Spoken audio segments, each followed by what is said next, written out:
Hello! Today we have this Asus Vivobook. You can see some new thermal paste on here. This thing doesn't work. So let's see what happens when we just 2.4 amps. Seems like it's charging. Trying to power on, holding the power button, nothing. The battery connector is not fully or not properly connected, seems like it. Support plug in 23 amps. And it's turning on? Wow, well, this didn't take a lot. Okay, so the plot thickens. I was planning to turn it off. Wait, so now it works? Yeah, the keyboard was just not working. Now it works? The power button doesn't work. I mean, it should switch off.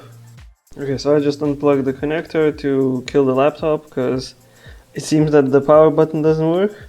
23 amps, it's coming on. Whoa, what was that? A little bit of a weird behavior. It's loading the windows. Well, you know what? Let's not boot it then. Let's just use a live boot for Linux. So we need keyboard, SSD. So far, not a bad start. Here's a tech tip for you. If the keyboard connector is not connected or the power button is faulty, on this laptop you can short the pin 5 to ground. This will work the same as the power button.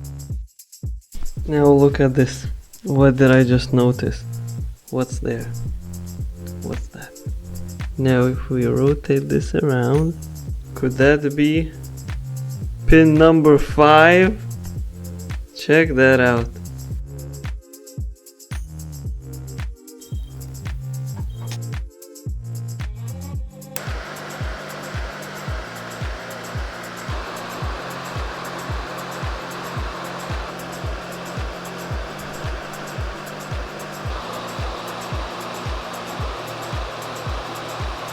Pressing the power button.